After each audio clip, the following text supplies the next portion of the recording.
Hello बच्चों, आज हम सभी इतिहास का पार्ट 9 स्वतंत्रता युद्ध का अंतिम चरण पढ़ेंगे। ठीक है। अभी मैंने आपको बताया था कि इससे बहुत सारे लेसन जो है कट गए हैं जो एग्ज़ाम में नहीं आने वाले हैं। ठीक है। तो बहुत सारा 6-7 लेसन तक तो पहले भी वीडियो जा चुका है आप लोगों के पास। ठीक है। तो अभी जो आने वाला है पार्ट 9 स्वतंत्रता युद्ध का अंतिम चरण, वहाँ से हम लोग देखेंगे। यहाँ पे देखो मैंने आपको टिक करवाया हुआ था।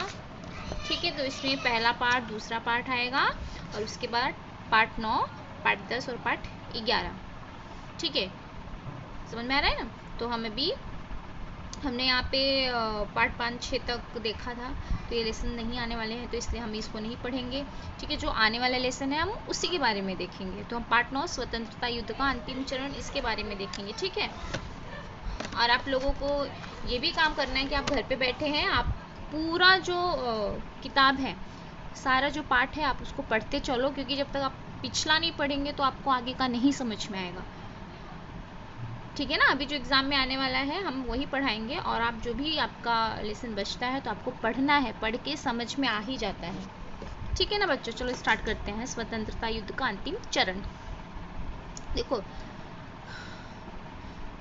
आप अगर पढ़ोगे तो आपको पता चलेगा कि हम ये पढ़ रहे हैं, यहाँ तक पहुँचने के लिए इससे पहले भारत छोड़ो आंदोलन, असहयोग आंदोलन, असहयोग आंदोलन, सविनय अवज्ञा आंदोलन जैसे बहुत बड़े आंदोलन हो चुके थे। ठीक है। तो जिसकी वजह से हमारा जो देश है धीरे धीरे धीरे स्वतंत्रता की तरफ बढ़ रहा था। ठीक है। तो अभी इस लेसन में हम क्या देखेंगे? भारत छोड़ो आंदोलन देखेंगे, भूमिगत आंदोलन देखेंगे, साथ ही साथ आज़ाद हिंद सेना के बारे में भी हम देखेंगे। ठीक है। तो अभी हम 1935 ईस्वी का कानून देखते हैं। ठीक है। अभी आप पूरा पढ़ोगे तो आपको यही पता चलेगा कि पूरा जो बुक है, ठीक है, उसमें क्या चल रहा है? स्वतंत्रता आज़ादी की लड़ाई चल रही है। ठीक है ना। तो वही चीज़ें जो है अभी यहाँ पे आगे कंटिन्यू हुई हैं। 1935 का कानून हम देखते हैं। इस कानून के अनुसार भारत में अंग्रेज शासित प्रांत, ठीक है, अभी तक किसका राज है? अंग्रेजों का ही राज है। ठीक है। रियासतों को मिलाकर एक संघराज्य स्थापित करने का प्रावधान किया गया। समझ में आ रहा? इसके अनुसार अंग्रेज शासित प्रदेशों का शासन जो है भारतीय प्रतिनिधियों के हाथों में दिया जाने वाला था। जहाँ पे अंग्रेज शासन कर रहे थे, तो वहाँ के कुछ प्रदेश जो थे वो भारतीयों के जो भारतीय प्रतिनिधि थे उनके हाथ में दिया जाने वाला था। ठीक है। यदि रियासतें जो है संघराज्य में विलीन हो जाती तो जो उनकी स्वतंत्रता थी, स्वायत्तता थी, वो क्या थी? समाप्त होने वाली थी। ठीक है, समाप्त होने वाली थी। अतः रियासतदारों का संघराज्य में सम्मिलित होने से इनकार करना क्या था? स्वाभाविक था। रियासतदार मतलब समझ में आ रहा है ना? हाँ। तो पहले क्या था? इसी तरह से था ना, राजा वगैरह रहते थे, रियासतदार वगैरह रहते थे। ठीक है। तो परिणाम स्वरूप इस कानून में उल्लिखित संघराज्य की योजना जो है प्रत्यक्ष रूप से नहीं आ सकी। ठीक है। क्योंकि कोई भी संघराज्य में विलीन नहीं होना चाहता था, क्योंकि उनको पता था कि अगर वो संघराज्य में विलीन हो जाएंगे तो उनका क्या था? अभी जो भी देखो, जैसे राजा रहते हैं, राजा का अपना क्षेत्र रहता है, अपना राज्य रहता है, तो उनको अपनी एक स्वायत्तता जो है मिली रहती है, स्वतंत्रता जो है वो मिली रहती है। अगर वो संघराज्य में विलीन हो जाएंगे तो क्या होगा? वहाँ पे उनकी स्वतंत्रता चली जाएगी। समझ में आ रहा है कि नहीं? तो उनको स्वतंत्र स्वायत्त रहना था, इसकी वजह से उन्होंने आने से, सम्मिलित होने से मना कर दिया। ठीक है। नेक्स्ट है प्रांतीय मंत्रिमंडल। 1935 कानून से राष्ट्रीय कांग्रेस संतुष्ट नहीं थी। ठीक है। अभी हमारे यहाँ पे जो पार्टी चल रही थी उस वक्त सत्ता में थी, तो क्या कौन सी थी? राष्ट्रीय कांग्रेस पार्टी। ठीक है। फिर भी इस कानून के अनुसार प्रांतीय विधानसभा के चुनाव में राष्ट्रीय कांग्रेस ने भाग लेने का निश्चय किया। ठीक है। 1937 में देश के 11 प्रांतों में चुनाव हुए और उसमें से 8 प्रांतों में जो है कांग्रेस जो है बहुमत के साथ सामने आए, बहुमत प्राप्त हुआ, और जिसकी वजह से पूर्ण रूप से सत्ता में आए। और 3 प्रांतों में किसी भी दल को बहुमत प्राप्त नहीं था। समझ में आ रहा है ना? 11 प्रांतों में चुनाव होना था, 11 प्रांतों में से 8 जो प्रांत थे उसमें जो था कांग्रेस को बहुमत प्राप्त हुआ। ठीक है।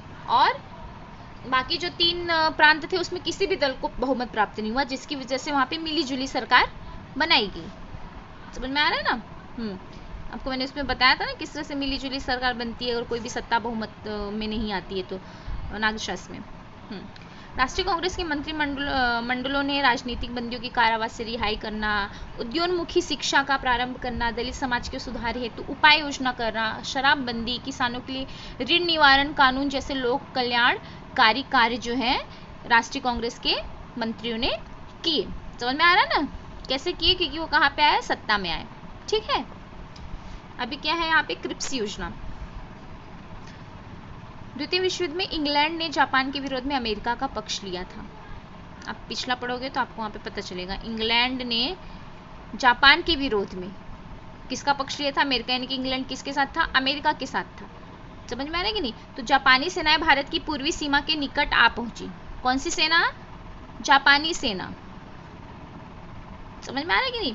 यदि जापान भारत पर आक्रमण करता तो उसका प्रतिकार करने के लिए भारतीयों का सहयोग प्राप्त करना इंग्लैंड को आवश्यक लगने लगा, क्योंकि हमारे देश में किसका राज था, इंग्लैंड का राज था। इंग्लैंड क्या था, जापान के खिलाफ था।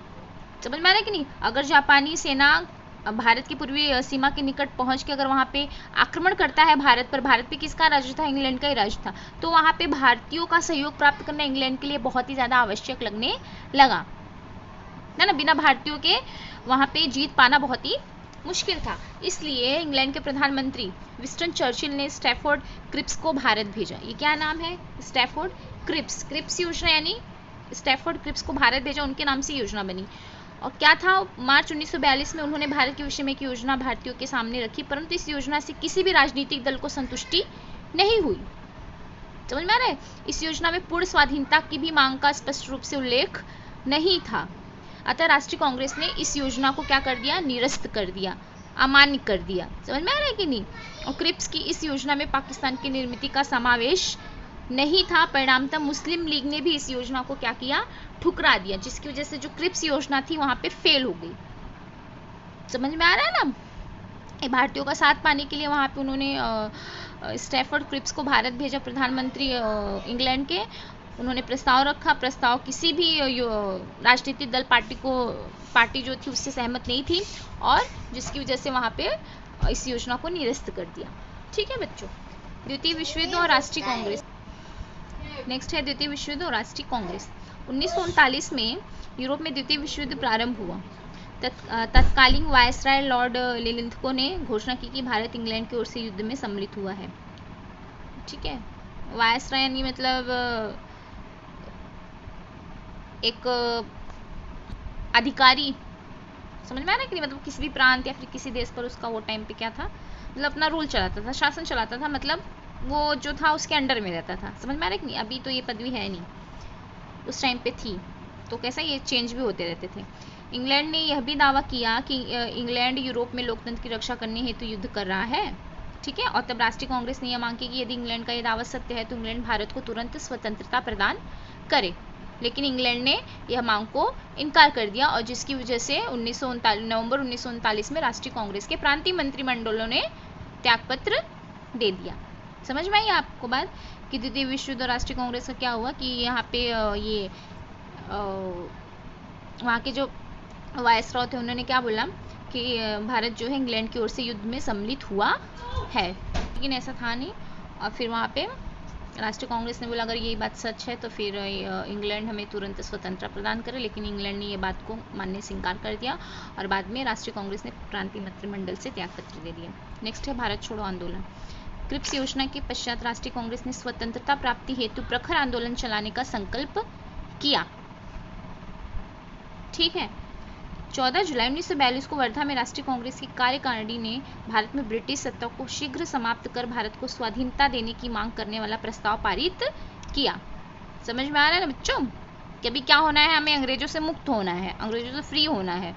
ठीक है, साथ ही ये चेतावनी भी दी गई कि यदि यह मांग नहीं मान ली गई तो राष्ट्रीय कांग्रेस भारत की स्वतंत्रता प्राप्ति के लिए अहिंसक आंदोलन प्रारंभ करेगी। समझ में आ रहा है कि नहीं। तो कहना था अगर आसानी से इंग्लैंड जो है यानी कि अंग्रेज जो है बात मान ले तो कुछ करने की जरूरत नहीं है, लेकिन इंग्लैंड तो इतनी जल्दी बात मानने वाला था नहीं। अगर उसको मानना होता तो पहले ही मान लिया होता। ठीक है, तो जिसकी वजह से वहाँ पे अहिंसक आंदोलन बाद में चल के शुरू होता है। भारत छोड़ो प्रस्ताव, अभी तो क्या था, भारत छोड़ो आंदोलन, मतलब ऐसा प्रस्ताव पारित किया गया वहाँ पे, तो भारत छोड़ो प्रस्ताव गया। 7 अगस्त 1942 को मुंबई के ग्वालियर मैदान, क्रांति मैदान, राष्ट्रीय कांग्रेस का अधिवेशन प्रारंभ हुआ। ठीक है, और इस अधिवेशन के जो अध्यक्ष थे मौलाना अबुल कलाम आज़ाद थे। ठीक है, राष्ट्रीय कांग्रेस की कार्यकारिणी ने वर्धा में अंग्रेज भारत छोड़कर चले जाएं यह प्रस्ताव पारित किया था। समझ में आ रहा है? क्या प्रस्ताव था कि अंग्रेज जो है भारत छोड़कर चले जाए, यह प्रस्ताव पारित किया था। उस पर मुंबई के अधिवेशन में अंतिम मुहर लगने वाली थी, फाइनल।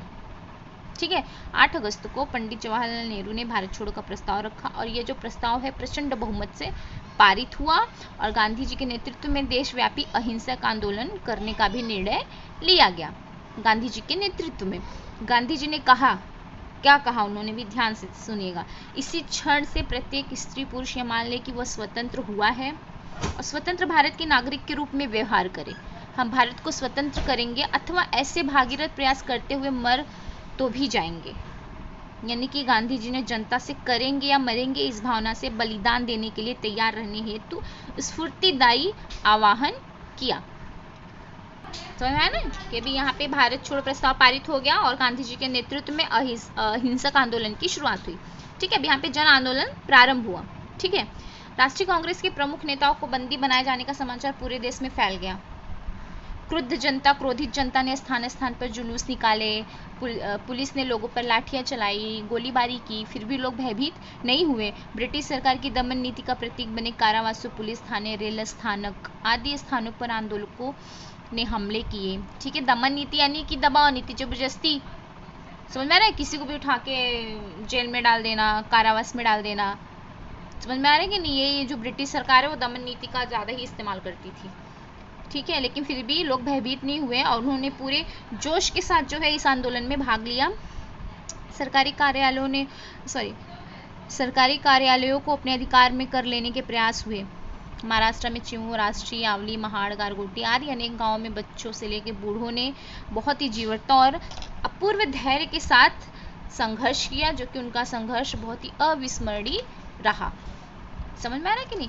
यानी कि यहाँ पे भारत छोड़ो आंदोलन की शुरुआत हुई। अहिंसक आंदोलन था, गांधी जी के नेतृत्व में हमेशा अहिंसक आंदोलन ही हुआ है। चाहे आप असहयोग आंदोलन देख लो, चाहे आप सविनय अवज्ञा आंदोलन देख लो, अभी ये भारत छोड़ो आंदोलन, ये तीनों जो आंदोलन थे बहुत ही महत्वपूर्ण भूमिका निभाए हैं भारत को स्वतंत्र कराने में। ठीक है, अभी नेक्स्ट है भूमिगत आंदोलन। भूमिगत आंदोलन जो है वो भी गांधी जी के नेतृत्व में ही हुआ था। 8 अगस्त, यहाँ पे दिया नहीं है डेट, लेकिन यहाँ पे 8 अगस्त 1942 के अंत में जन आंदोलन में नया मोड़ आया। आंदोलन की बागडोर जो है युवा समाजवादी कार्यकर्ताओं के हाथ में आ गई। जयप्रकाश नारायण, ठीक है, इसमें बहुत युवा समाजवादी जो कार्यकर्ता थे वो सम्मिलित हुए थे। जयप्रकाश नारायण, डॉक्टर राम मनोहर लोहिया, छोटू भाई पुराणिक, अच्युतराव पटवर्धन, अरुणा असफ अली, यूसुफ मेहर अली, सुचिता कृपलानी, MS जोशी, ठीक है, यशवंतराव चौहान, वसंत दादा पाटिल जैसे बहुत सारे अन्य गिनत नेता क्या थे, अग्रसर थे। किसमें? भूमिगत आंदोलन में। ठीक है बच्चों, रेल पटरियों की तोड़फोड़ करना, टेलीफोन के तार काटना, पुल उड़ाना जैसे गतिविधि द्वारा आंदोलनकारियों ने संचार और सरकारी व्यवस्था को अस्त व्यस्त कर दिया। समझ में आ रहा है कि ये भी ये जो क्या था, सरकारी व्यवस्था किसकी थी? अंग्रेजों की थी ना, अंग्रेजी भी शासन कर रहे थे। तो अभी देखो यहाँ पे संचार को जो थे टेलीफोन के तार वगैरह काट देना, संचार माध्यम को अस्त व्यस्त कर देना, जिसकी वजह से देखो संचार माध्यम किसी भी चीज़ को जोड़ने के लिए बहुत ही महत्वपूर्ण भूमिका निभाती है। जब संचार माध्यम ही नहीं रहा और सरकारी व्यवस्थाओं को भी अस्त व्यस्त कर दिया, जैसे कि रेल की पटरियों को तोड़ फोड़ देना, ये सब कर देना, तो जिसकी वजह से क्या हो गया कि ब्रिटिश जो थे काफ़ी परेशान हो गए थे। ठीक है, और उनका काफ़ी नुकसान भी हो रहा था इसमें। संपूर्ण भारत में आंदोलन फैल गया। ये सिंध प्रांत में हेमू कालानी भी एक स्वतंत्रता सेनानी थे। ठीक है, को लेकर समाचार मिला कि सशस्त्र ब्रिटिश सेना को ले जाने वाली रेल आ रही है। समझ में आ रहा है? सशस्त्र ब्रिटिश सेना यानी कि ब्रिटिश सेना जो पूरे शस्त्रों से मतलब भरी थी, वहाँ पर शस्त्र के साथ आ रहे थे, अस्त्र शस्त्र के साथ। उसने अपने साथियों के साथ रेल की पटरियां ध्वस्त करने का प्रयास किया और न्यायालय ने उन सबको फांसी की सजा सुनाई। समझ में आ रहा है बच्चों? ओके। वर्तमान रायगढ़ जिले की करजत तहसील के भाई कोतवाल का आज़ाद दस्ता, नागपुर के जनरल आवारी की लाल सेना जैसे दलों ने कई महीनों तक सरकार की नाक में दम कर रखा था। कौन सी सरकार की नाक में दम कर रखा था? अंग्रेज। मुंबई में विट्ठल जवेरी, उषा मेहता, उनके साथियों ने गुप्त प्रसारण केंद्र स्थापित किया था और उसे आज़ाद रेडियो कहते थे। ठीक है, और इस रेडियो द्वारा वो क्या करते थे, लोगों के अंदर जागरूकता फैलाते थे। ठीक है, राष्ट्रभक्ति के गीत गाए जाते थे, देश में चल रहे संबंधित आंदोलन के बारे में जानकारी देते थे। ठीक है, इससे आंदोलन को आगे बढ़ने में जनता को प्रोत्साहन मिलता था। सही जानकारियाँ जो था वो इसके माध्यम से दिया जाने लगा। ऐसे प्रसारण केंद्र कोलकाता, दिल्ली और पुणे में कुछ समय तक चले। बाद में जब अंग्रेजों को पता चला तो फिर उन्होंने इसको भी पकड़ लिया और बाद में उन लोगों को भी जेल की सजा हुई। समानांतर सरकार, देश के कुछ हिस्सों में से अंग्रेज अधिकारियों को खदेड़कर वहां लोगों की सरकारें स्थापित की गई। ठीक है, इसी को समानांतर सरकार कहते हैं। समझ में आ रहा है? यानी कि कुछ हिस्सों में क्या करना है, अंग्रेज अधिकारी जो थे उनको खदेड़ दिया गया और वहां पे उन्होंने अपनी सरकार स्थापित की। इसमें जो सबसे महत्वपूर्ण जो जिसका रोल है, जिसकी भूमिका है, वो है ये नाना पाटिल जी का। ठीक है, आगे चल के आप देखोगे कि बंगाल में मिदनापुर, उत्तर प्रदेश में बलिया, आजमगढ़, बिहार में भागलपुर, पूर्णिया में समानांतर सरकार को गठन किया। लेकिन इसकी शुरुआत जो है सबसे पहले महाराष्ट्र के सातारा जिले में क्रांति सिंह नाना पाटिल ने 1942 में अंग्रेज सरकार को निरस्त कर समानांतर सरकार की स्थापना की। किसने की? नाना पाटिल जी ने। ठीक है, कुंडल नामक क्षेत्र में क्रांति अग्रणी जीडी उर्फ बाबूलाट के नेतृत्व में तूफान सेना की समानांतर सरकार का भी गठन हुआ। अभी ये डॉक्टर बाबूलाट के नाम पे एक सांगली में महाविद्यालय भी खुला हुआ है। ठीक है, इस सरकार क्या करती थी, लोगों की मदद करती थी। ठीक है, राजस्व इकट्ठा करना, कानून व्यवस्था बनाए रखना, अपराधियों को दंड देना जैसे कार्य किए जाते थे। इस सरकार द्वारा नियुक्त किए गए लोक न्यायालय लोगों के विवादों का भी निपटारा करते थे और लोग उनके न्याय को स्वीकार भी करते थे। इस सरकार ने साहूकारी प्रथा का विरोध किया, शराबबंदी, साक्षरता का प्रसार करना, जाति भेद उन्मूलन जैसे रचनात्मक कार्य भी किए। परिणाम स्वरूप समानांतर सरकार जनता के लिए प्रेरणा स्थान सिद्ध हुई। समझ में आ रहा है बच्चों? तो इस तरह से यहाँ पे क्रांति सिंह नाना पाटिल का समानांतर सरकार स्थापित करने में इनकी बहुत बड़ी भूमिका थी। वहाँ पे उन्होंने अपनी सरकार यानी कि अंग्रेज अधिकारी को वहाँ पे भगाकर उन्होंने खुद की अपनी सरकार यानी कि स्थापित की, यानी कि खुद का वहाँ पे वर्चस्व स्थापित करना और लोगों की परेशानियों का जो है निवारण करना। ठीक है, तो आज हम यहीं तक देखते हैं, अगला हम नेक्स्ट वीडियो में देखेंगे। ठीक है।